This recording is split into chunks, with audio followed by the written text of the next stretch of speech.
Hi everyone, I'm Maggie. And I'm Isabella, and welcome to today's episode of the Rose Tinted Ceilings podcast. Funny story about this podcast before we get started is while me and Isabella were trying to get this thing started, we were trying to think of a concept and we settled on sexism and feminism and misogyny. We were told by countless people that these issues weren't real or they were just over exaggerated or dramatic and they didn't really And exist. the funny thing is, they were all men who talked about it. The females in her life were so supportive. They were like, wow, this is really important, and I feel supported by this. I feel like I can do things when I listen to this podcast. And then the men were like, oh, feminism. I scrolled past when I saw that. Yeah, or, oh, feminism, that's not a real issue anymore, That was solved years ago. So, countless men telling us it was too overdramatic, that it wasn't a real issue. This is actually exactly what happens in the medical industry. So that's why today we're going to be talking about sexism in the mental illness sphere. Yeah, and I would love to bring up how, just like last month, I've been called by people overly emotional or over dramatic. Oh, you're on your time of the month. And that's just been mentioned so many times by countless people. And I feel like that really just keeps the same stigma that women are over dramatic and aren't level headed. And the thing about the whole you're on your time of the month overly emotional comments is that most of the girls that I know who've been called these things, they weren't even doing anything overly emotional. They were just upset that they got insulted or something. And it's kind of just become an excuse for men to be able to kind of diminish women, to kind of put them down. Yeah, And this, yeah. eventually it just gets so bad because then people just expect women to not stand up when they feel something. I know so many people who have said oh, I've had to make myself smaller, make myself more quiet, just so people can be more welcoming. And I think that's such an insane thing to have to expect of someone to kind of dumb down the personality so they don't get called overly emotional. And it's such a terrible stigma too, because there was even a study that said that women manage their emotions better than men. So how did this stereotype even come up in the first place? You know what? That's actually a really good question because, as you're saying, there's that huge stigma. If we're talking about things like the world of business, for example, you'll notice that a lot more females will be called overly emotional, and they'll get their positions they'll have lower positions just because they are seen as over emotional. All those exact same qualities in a man will get praised. They'll be like, oh, he's so passionate about his work. But when a female shows the exact same qualities, it's so hypocritical. Yeah, so this thing about women being too emotional, it's not just about being butthurt or not equally represented. It's about even having a lower place in a company because people think that you don't have that level-headedness to be a CEO. And this issue isn't just a society issue. It's not just oh, this is how the general public treats women. This issue is rooted in the medical system itself. A lot of women will have a harder time speaking out and getting help for mental illness. But not only that, they'll have a harder time getting treated if they actually do speak out. I was trying to research a little bit for this episode, and it's so scary how many women have come on and shared, hey, I went to this doctor, I wanted help, and he told me, oh, it's nothing. It's just your So then there's been a period. lot of misdiagnosis, is what you're saying? Or hormones, or you're just on all of those things. And if they do get diagnosed, it's always going to be just anxiety or just depression because those are going to be the diagnoses that will get these patients out the door, as some people have described it. It makes me wonder, because there is the statistic that depression in women is twice more likely than men. So is that really a real number? Maybe there are other illnesses that women have and are just diagnosed as depression as well. I saw that, and I also saw that 30 to 50%, that's almost half, of women who have depression were misdiagnosed. So they actually did not end up having depression, and it was either actual physical health issues, like heart issues, or hormone issues, or other underlying mental illnesses that were just completely disregarded because they got misdiagnosed. Oh, you're just depressed. Go take this prescription. Don't come back. Whatever. And yeah, I think it's worth mentioning too, as like an intersectional feminist podcast, that, like you said about women finding it really hard to seek help, it's also women of color. Like, a lot of them feel the stigma around seeking treatment because cultural minorities are supposed to be strong and stoic and caring for their loved ones more than themselves. And this like stereotype around it just. I think it's also really important to mention that a lot of cultural minorities don't tend to believe in mental health. I'm Chinese. Isabella's Chinese. I'm sure she can attest to this. Which is, if you go up to any parent in our community and go like, hey, I think I'm struggling with mental health. I think I may be a little bit depressed. I think I need to go talk to a professional. They'll tell you, what are you talking about? Or that's not real. So I think a lot of minorities that are women struggle more with this, like Isabella said, because it is so much harder for them to not only talk about it, because again, like she said, they find that they like think they shouldn't, but also to get people to actually listen is much tougher when you are a minority. Yeah, I think definitely the education around that has been getting better, though. Like, there have been a lot of newer resources about this that have helped parents kind of navigate that with their kids. But that's definitely still, like, a rooted belief in a lot of people's families that mental health isn't something that you should go to a professional for, or just do it yourself. It's either that or mental health, don't go to a professional, go get acupuncture instead. You'll be fine. Which is, oh wow, I didn't even want to get started on the acupuncture. Or, like, you know what are those cups that, like, they put on your back and they, like suck up, like, you know what I'm talking about? Where they have, like, the bunch of cups and you, like, lie down and they, like, cup onto your back. Have you had, like, a personal experience with this? I don't know what you're talking about here. So someone lies down, like, and this is their back, and they take, like, these glass cups and they, like, and they suction them on. And this is supposed to help you how? You know, good question. I'm not sure. But apparently it's beneficial. Everyone in my family always says, I don't know. I can't believe you haven't heard of this. Maybe. Somebody Like, a lot will. of people who have had acupuncture that I know, that, like, actually help them relax and calm down. Mm-hmm. So, you know, maybe it's not entirely bad. Maybe Eastern medicine has something going for it. Why are you talking about acupuncture? I got distracted.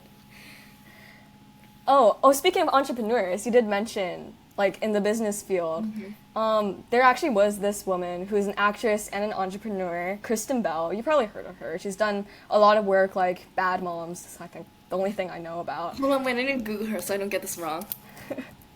Was she the one in... She's the one in The Good Place. Yeah, she is. I love and she her actually in that. she actually runs a business about baby products too, which I thought is I don't expect so that. cool. Yeah, so she had her own, like, mental health struggles, and she overcame that and was kind of a symbol for women to stand up for themselves and find help if they need it. And there's this great quote I got from her. It was, I just don't consent anymore. I'm not embarrassed about any of the time I need to take to help myself, because that's making me a better me. I feel like that should be the mindset everyone has, but as we mentioned, some people are just unable to do that because of all this, like, pressures that a lot of women will have. Be like, oh, I can't get treatment for this. That'll make me look weak or make me look overly emotional, which is a fear that some women have because of all these comments. And I think that's great that she's doing that. That's actually really sweet. I love her. Also, Yeah, she's just such a great actress too. Right? I love her shows. And it's great that that belief is, like, trying to be shifted, at least, so it doesn't happen in our future generations of girls. Hopefully it doesn't. And I know, as I mentioned before, that depression is very much overdiagnosed in women. Anxiety is overdiagnosed in women. But there are also going to be things that are underdiagnosed in women. So I'm going to bring up ADHD, attention deficit hyperactivity disorder, as an example, because there's a lot of more talk surrounding this, which is that it's kind of known that girls who are diagnosed with ADHD, first of all, there's a lot fewer, and it's going to be a lot later. Like, boys are averagely diagnosed around age 7, girls around age 12. It's like a 5-year gap. Oh. And this is because a lot of the criteria that was made when developing, like, how do we diagnose ADHD, was built around research based on 7-year-old boys. Oh my god. And now there's been a lot of research surfacing, like, hey, this mental illness might appear differently in women than it appears in males. And people are starting to realize that because of that, this criteria isn't exactly accurate. But because of all that how long it's been around, 75% of girls with attention issues have just gone completely undiagnosed because girls are less likely to be like very physically hyperactive, but that's what the criteria is based around. So because of this, there's a lot of underdiagnosis in ADHD in women because That's of so how unfair. male-centric the medicine mental health field kind of is. I thought that was an insane kind of statistic. Yeah, there's always like this feeling that men are the default in like every research that's happened. It actually reminds me of something I found too. That like you know about PMDD, right? I do know. What is the full for that? For people who don't know, premenstrual dysphoric disorder. So it's kind of like an extremer version of kind of the hormonal feelings that you get, except of course it's like different than that. Like women who have their periods who don't have this disorder won't be feeling the same. But what I found is that a lot of women struggle from this not only because it's common, but also because that they don't have like good enough medicine for it because there hasn't been enough research around it to help with that. And it's just like so different because of course men don't have this disorder. So it's more difficult to research it because women's bodies work differently. So yeah, I think that kind of connects to your idea of that. Like It does, because another topic around ADHD specifically is that there's less research on how to treat girls with it because if the issue's symptoms present differently, of course the treatment's going to be a bit different too. And I think this is not only like relevant in mental health, if we think about just like period health in general, it's a very common saying that's like, hey, if men had periods, then there'd be so much money invested into a more like convenient solution, but there really isn't because this is just taken as like a default at this point. yeah, and like how we were saying about how women's views may be seen as less credible in companies because there's that belief of being overdramatic, overly emotional, like also not being able to get that diagnosis, and that's completely out of their control. Like if that keeps on continuing in our society, then that also pushes their roles as less credible because they may not be getting like the same treatment as men do early on. I saw the statistic that while 27% of females report to have some sort of mental illness, only 18% of males did. So there are more women who have reported mental illness in their lifetime, but for some reason mental illness research is still centric around men, even though that's not like who it appears more common with. So not only is it not like equal in the research, it's actually like completely flipped around. Because again, based on this, more women seem to have appeared to have shown these symptoms than men have. So I think that's again, like you mentioned, the underrepresentation part of it is like, and the underdiagnosis of it then is like super critical in like how people are receiving treatment. Because if they're not diagnosed properly, they can't receive that kind of treatment. Yeah, I feel like these issues, they are so prominent because they go so far back too. Because a lot of women who had mental illnesses historically, they've been called like crazy, insane. Oh my Like, god. what are you talking about? You know? You know how So hysteria was their main diagnosis? yeah, Like the what was it, 1900s? I feel like that was pretty recent. Very recently was like hysteria thrown out as an accurate diagnosis. That's like, imagine going to a doctor and being like, hey, like I'm like seeing these things or I'm feeling these like super strong emotions that isn't normal and being told, oh, it's just hysteria, just go home, take a chill, you know. I guess in a way though, the evolvement of medicine has been good. So there are still like good parts to that as well. Well, I guess again, it isn't really like the how they get treated because once they are at the point where they're like eligible for treatment, then of course you're gonna like most of the time you're gonna feel better from that. But it's just the course of getting to that point where you are eligible to receive treatment. I was reading and I found this one statistic that said the academic emergency medicine found that women who went to the emergency room with like severe stomach pain had to wait for 33% longer than men that had the exact same symptoms. So that kind of like getting to the point where you're able to get treated is so much harder for women than men, which is so disappointing. That is so unfair. You know, that actually reminds me of, you know, those trending things on like TikTok and Instagram where it shows like simulating period pains for men. Oh yeah, Have you seen like the things they wrap around you, and then you like feel the pains? Like maybe if all men felt that, then that would change. Because after every one of those videos, they go like, "Oh my God, you go through that every month. I can't believe it. How are you still alive?" And imagine doing household chores with that too. I can't imagine crazy. going outside and going to work. And all the women in those videos are like, "Yeah." That's a thing. Yeah. So I think like maybe education is a huge part of this too, because if men will never understand what women go through, especially with mental health, because it presents differently, and with health in general, then we're never going to get enough people who care about this. Because, like you said, those people never knew how bad the pain exactly was. And that's not even, like, that's just regular period cramps. If you consider, like, what goes through, like, PMDD, or, like, anyone who suffers with that, it's so much worse. And if the population, the common, like, general population was aware of that, I feel like we get so much more people able to get treatment. And that totally links back to what we were talking about at the beginning of this episode, too. How a lot of people were saying, oh, this isn't an issue that needs to be talked about. And that just does the exact opposite thing. It shows us that it is something that needs to be talked about because people don't see that. They think it doesn't need to be talked about anymore because almost everyone at this point has heard, like, oh, wage gap, females, like, treated worse. But they don't know that that's not it. That's not where feminism ends. Feminism doesn't end after women get equal pay gap, which they still don't have in a lot of places, by the way. People think, like, oh, this specific company is giving women the same pay. So feminism is that we accomplished feminism. Yeah. But they don't realize that's like the tip of the iceberg. Like, they don't even know issues like PMDD exist. So they don't think they need to be educated on feminism because they don't know what falls under feminism. But as you mentioned, like, we have to be doing this. I feel like hand in hand with that too. It's also about how women view themselves from a young age. Because if there's all these people saying it's not an issue, then of course women are going to think, oh, it's not an issue, right? But kind of like what we're trying to do with this podcast and women like Kristen Bell do is kind of showing people that, no, like, you are able to do these things, Yeah, and like, there are these disparities. I feel like these emotions, these symptoms you're feeling, you shouldn't be feeling that way, and there is a solution that is available. I think that's the main part of trying to educate women. Be like, hey, like, the amount of hormonal, like, emotions you're feeling, that's not supposed to happen.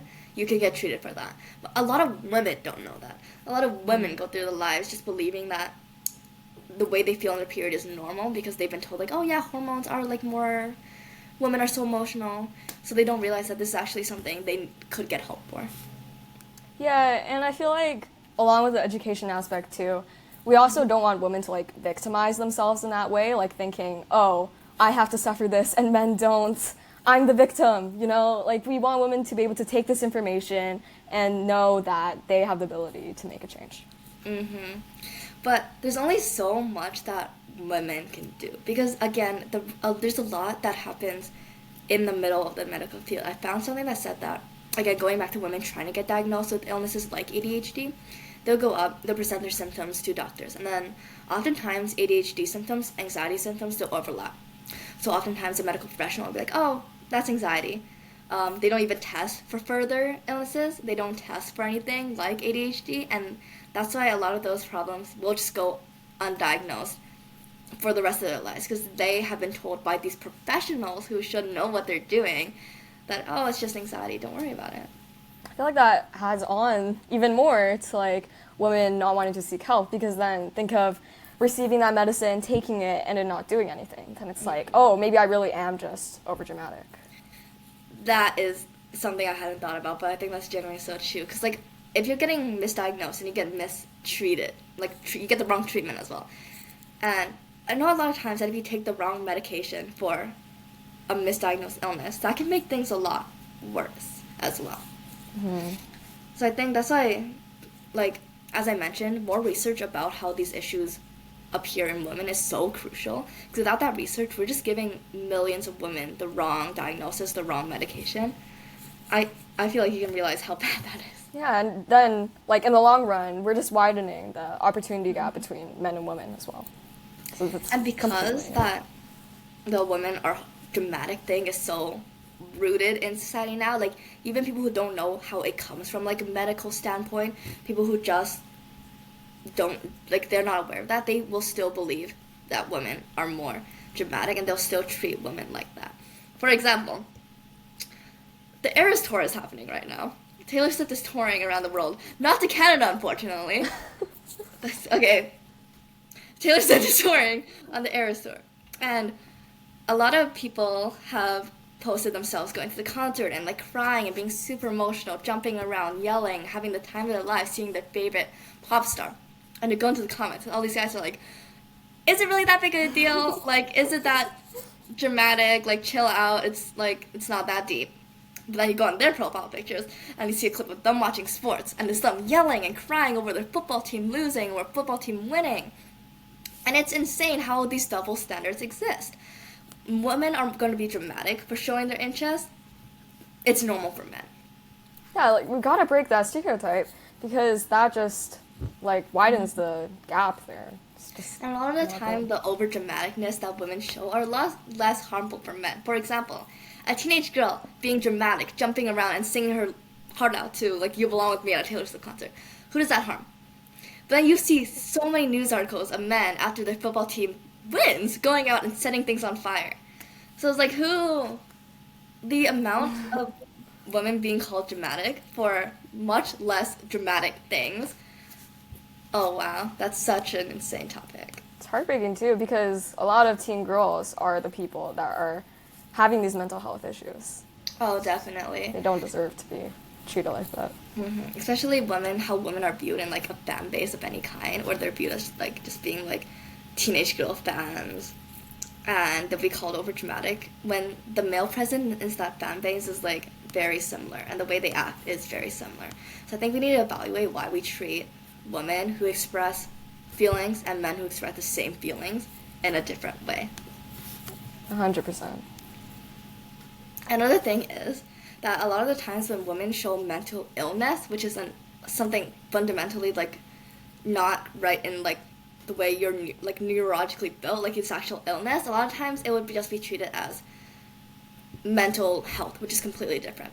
So in a lot of cases, you'll go and you'll see young women who will be like, hey, these are insane emotions that I'm feeling. I don't feel like this is normal. And they'll be told, like, oh, everyone experiences that. Go drink some water. Go on a walk. Take some vitamins. Journal. Yoga. And this is a lot of things that young girls will be told. When that's not how you treat a chemical imbalance in your brain.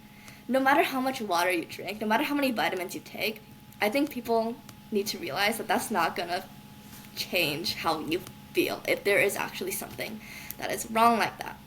So I think it's like a very big issue right now, especially on like social media, where there's that whole like self-care kind of theme trending. Like I feel like you've seen this, right? Where you see like Instagram feed posts where it's like 10 things you can do to take care of your mental health. I think those are nice because it's like promoting taking care of yourself, and that it's not weak to take care of yourself. But Absolutely. I definitely understand what you're saying too about if it's something that cannot be solved or helped with that, then it shouldn't be treated that way. Because a lot of those things will advertise like, hey, how to make yourself less anxious, which again, anxiety is something everyone faces.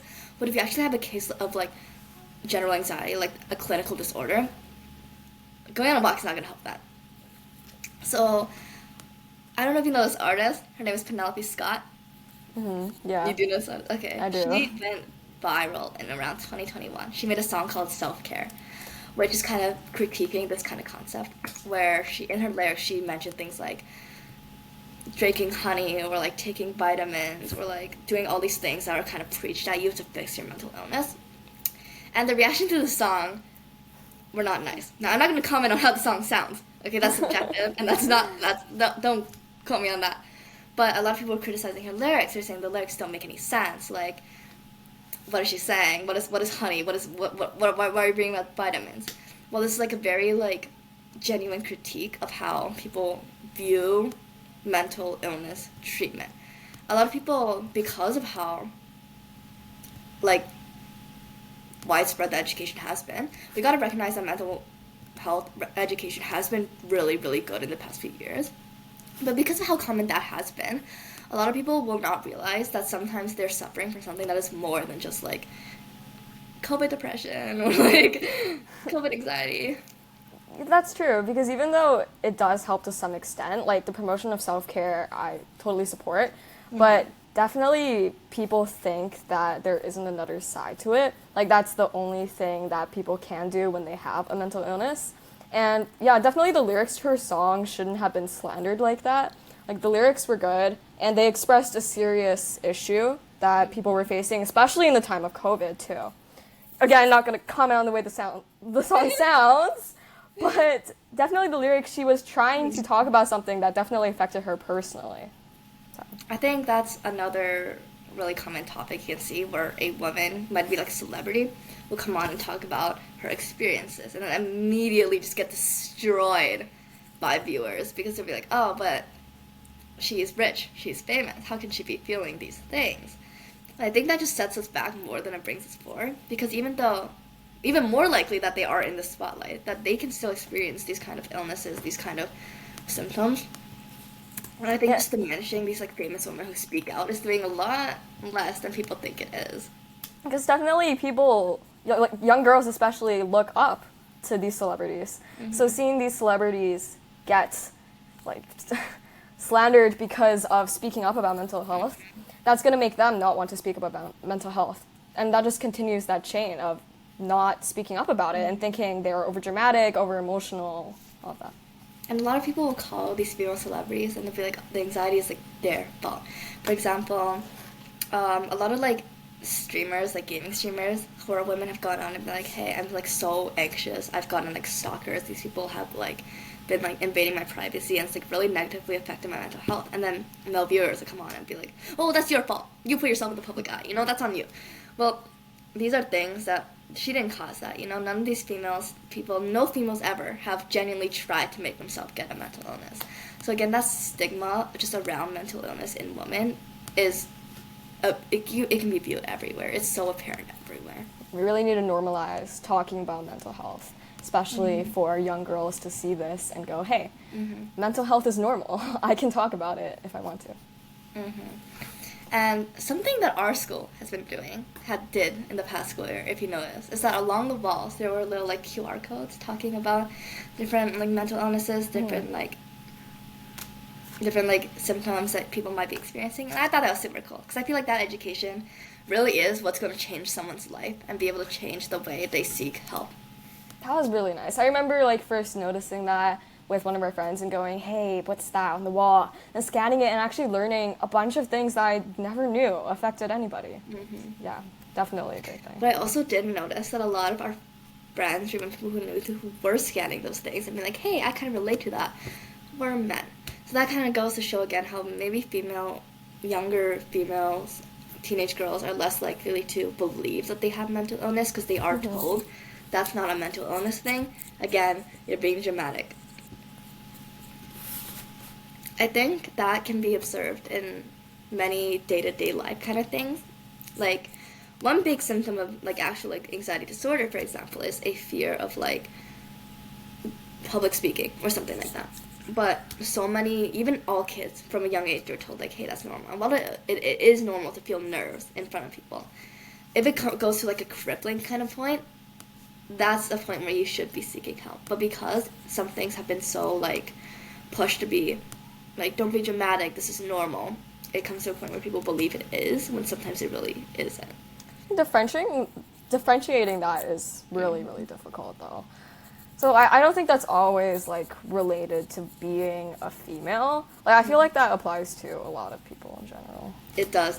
I'm just saying in general, without this kind of general education, and especially for females, because, again, the symptoms appear differently, we gotta be educating about all the symptoms. You can't just be educating about some of them that will only apply to such a small percentage of the population if you think that's what education is, because that's just not really doing anything. If you're listening to this and you've ever been told that you are overdramatic or that you are overreacting or that none of your feelings are valid, please remember that you're valid, you're important. Please, if you feel the need to, seek help. Don't give up if they're trying to wave you off. Fight for yourself, fight for your health, and yeah.